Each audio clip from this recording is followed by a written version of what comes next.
What's up, ladies and gentlemen? Welcome back.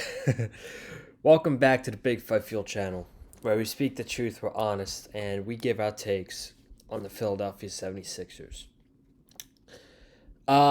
If you expect me today to sit here, rant like I did on Monday night, drop about 20 F-bombs, even though I'm probably going to in this episode, in this podcast, um,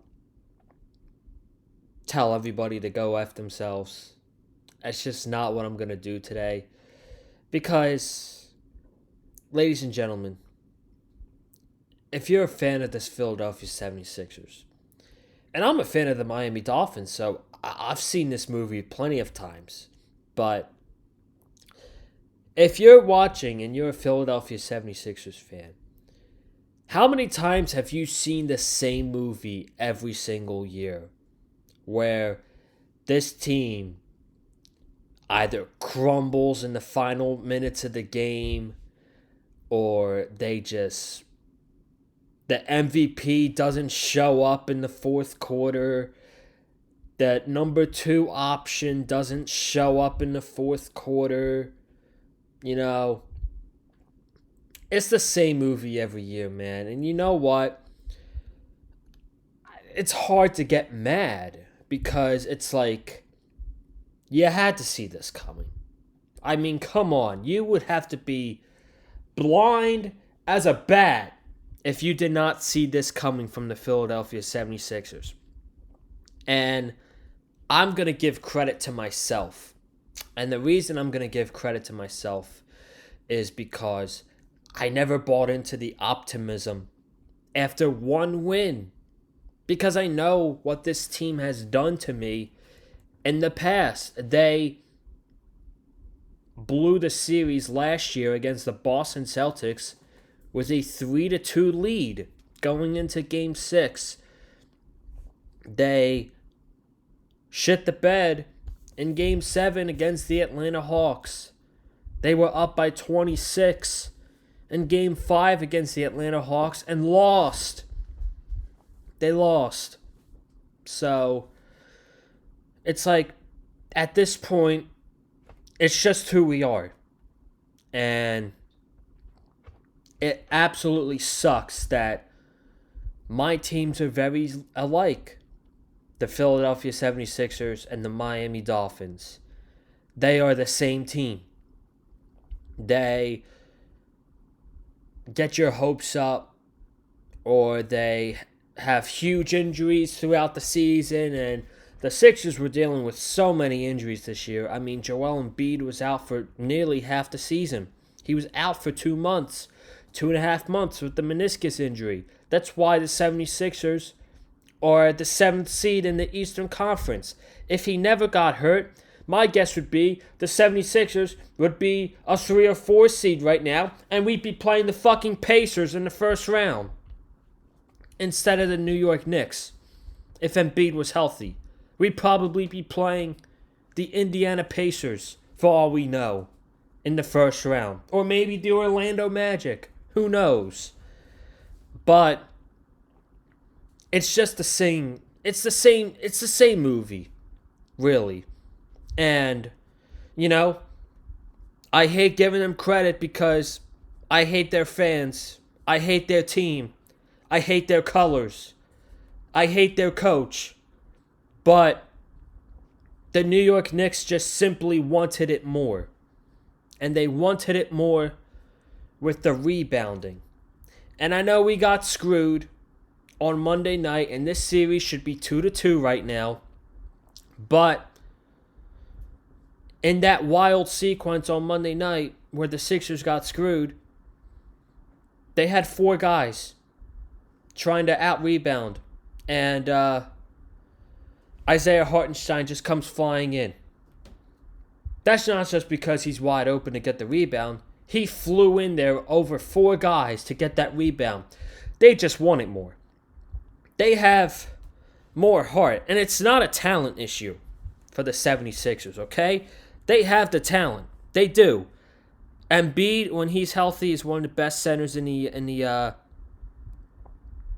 He's one of the best centers in the league when he's healthy. But they have Maxey, who's one of the best up-and-coming stars. He's got most improved player this year. But they're never tougher than the opponents they play in the playoffs. The Boston Celtics were tougher than the Sixers. The New York Knicks are so much tougher than this team is. They're not faster than the other team. They don't have the energy that the other team does. They're not as aggressive as the New York Knicks. They don't lose these playoff series because of talent. They had the talent last year to beat the Boston Celtics. They just didn't have the things I said. They did not have this. They don't have this. They don't have heart. And the same thing is shown again with this year against the New York Knicks. Because the 76ers, or the New York Knicks, have everything that the 76ers don't and have to have. I guess if there's one positive I can think about with this game, it's the fact that this is probably a good chance that this is Tobias Harris's last home game as a Philadelphia 76ers. And good riddance to Tobias Harris because, man, he stole $200 million from this team. He stole that money because Daryl Morey was crazy enough to pay this man $40 million a season. And he's not even. I'm not going to sit here and do it because we'd be here all night. But I can guarantee you, if I sat here, I could name 100 basketball players in the NBA that's better than Tobias Harris.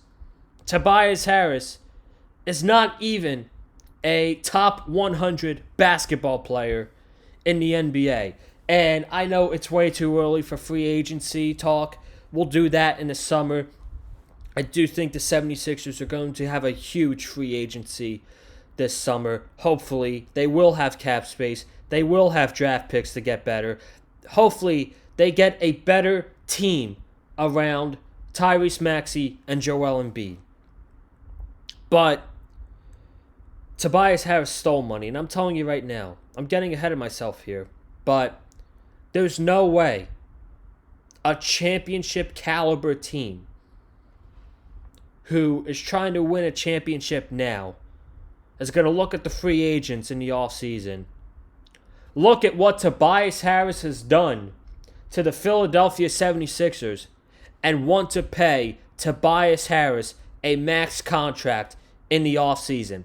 You've got to be out of your mind if you pay Tobias Harris a max contract.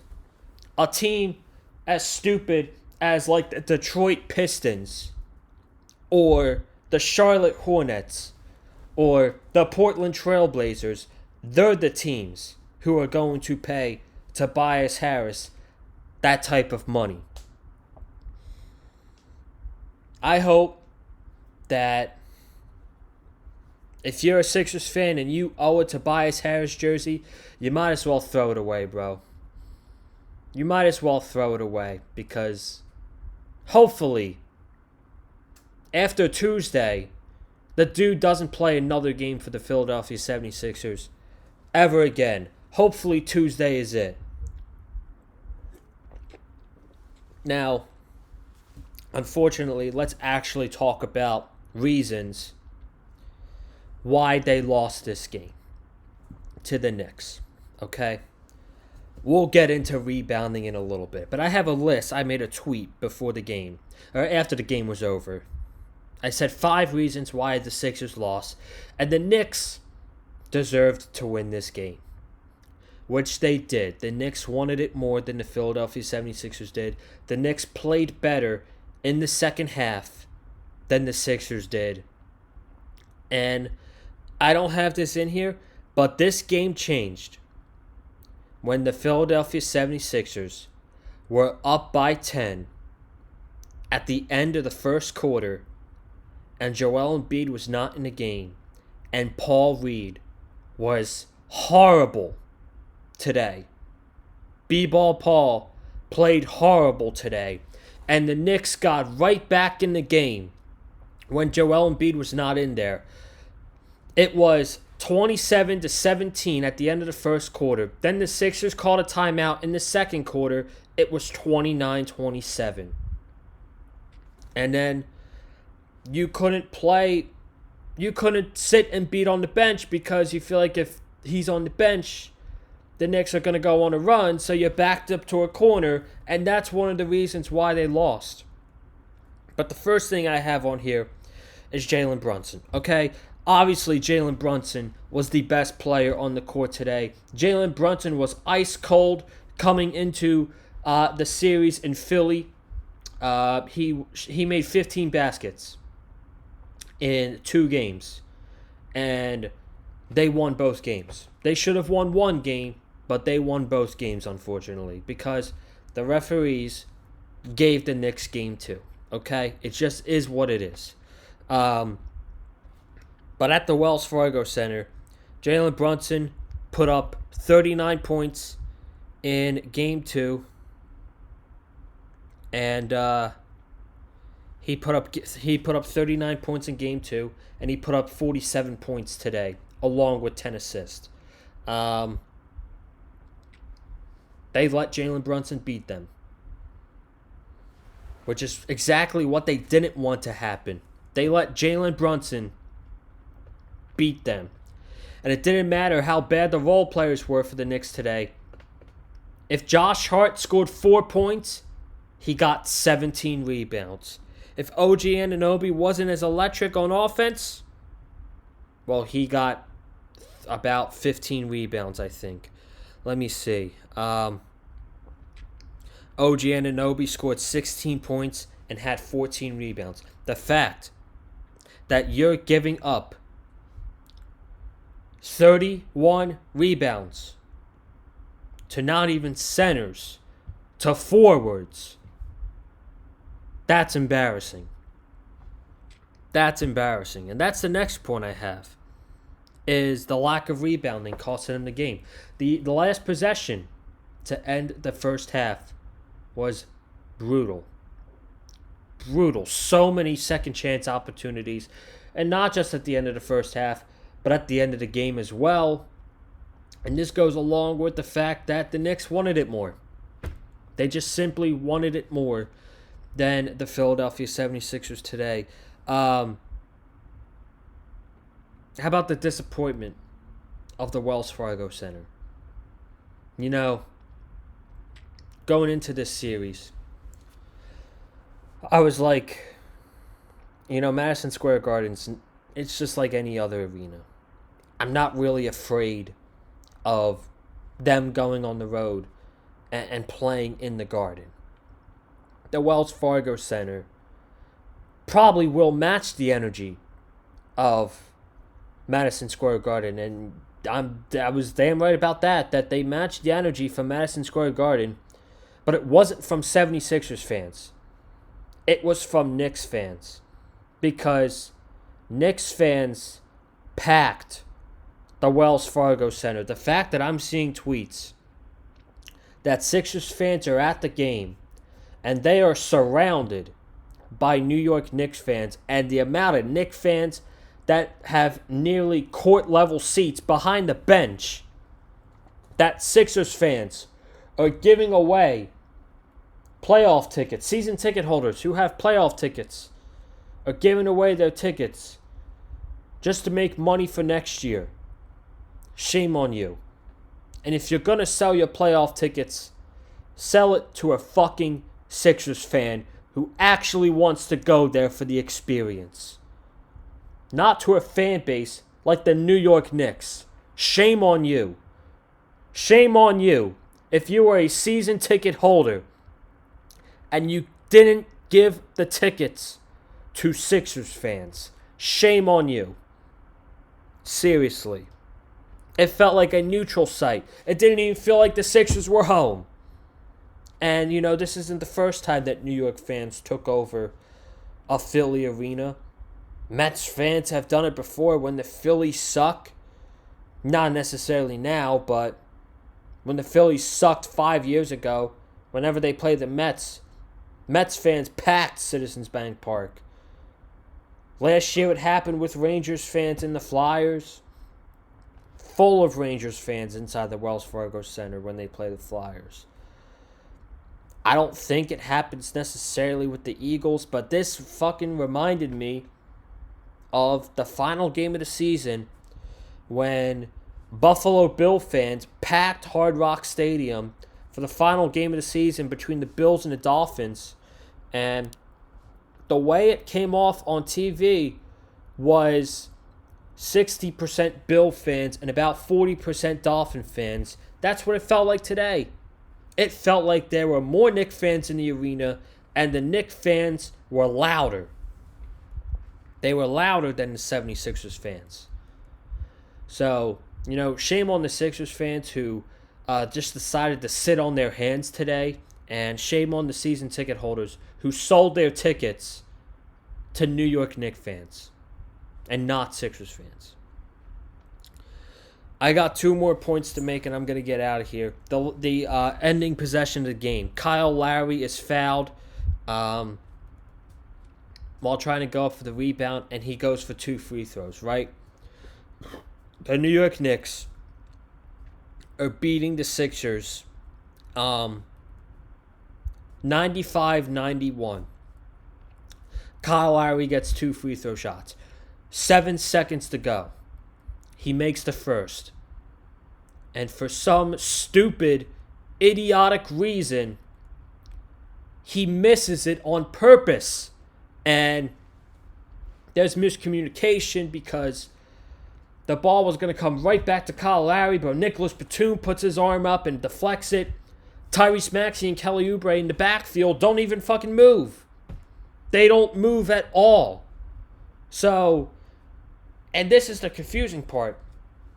The Sixers had a timeout. Why not just make that final free throw, take the point, call a timeout, and try to foul Josh Hart again, who missed 2 free throws previously? Instead, you miss it on purpose. Miscommunication happens. The ball was coming back to Kyle Lowry, but Nicholas Batum puts his arm up. Maxey and Oubre don't even move, and Oubre has to foul Jalen Brunson, and the game is over. That was just flat out stupid. Flat out stupid. And this is the last point I have to make, and then I'm getting out of here.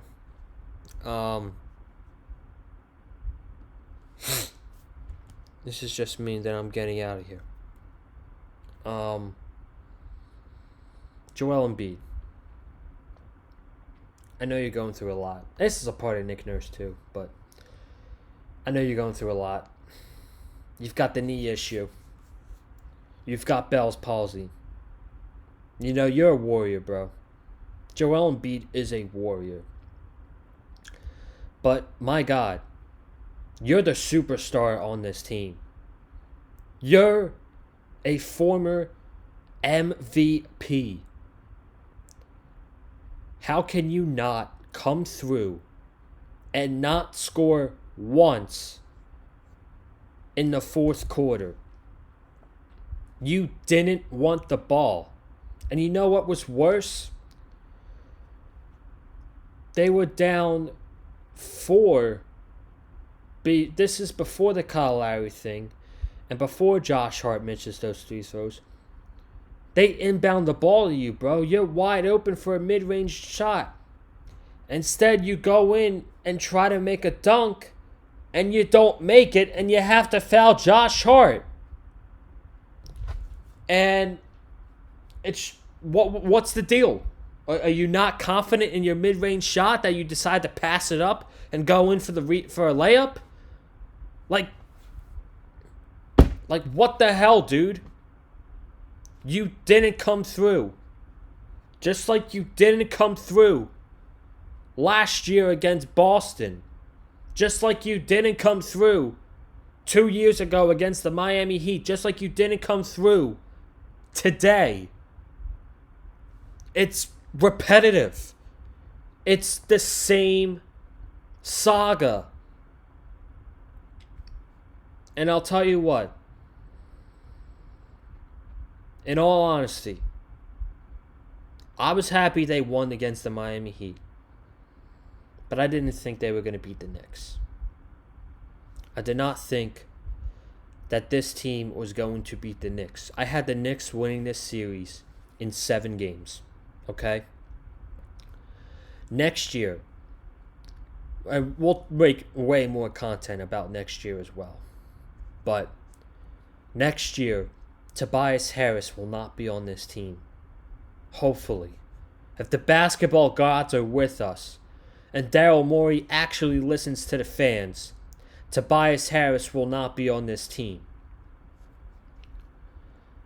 You get a star player, another one, along with Joel and Maxey, whether it's Paul George, Donovan Mitchell, there's talks about Devin Booker, who knows? But I'm giving you one more season. If you don't make it happen next season, if you don't get to the conference finals next season, it's officially time to move on from the Joel Embiid era. It's time to restart. Maybe they do it going in. Maybe this is it. Maybe they have had enough, and this offseason, they find like, you know what? We're going to restart. We'll see. We'll see, man. But I fully expect Tuesday night to be the last Sixers video, playoff video I make, and then we'll do a end of the season video sometime next week, talking about the season, this playoff series, the off season, all that stuff. So that's all I got. The Sixers lose, not surprising. Can't even get mad at this point because it's just what they are. This is who the Philadelphia 76ers are. This is what they are accustomed to be at this point. So I'm out. Thank you guys for watching. Be sure to subscribe. We're going to have some way more content this week. We'll have Sixers Knicks Game 5 here on the Big Fight Field channel. We'll have Dynamite on Wednesday. We'll have Episode 2 of Chopping It Up on Thursday night. So it's going to be up. It's going to be Thursday this week and not Tuesday. And then I'll do a Backlash review probably Saturday, since Saturday next week is the Backlash pay-per-view. So got all that to look forward to. And that's it, man. I'm out. Subscribe, comment, hit the like, follow me on Twitter, Colin_Joseph. I'm out. Have a good night. Peace.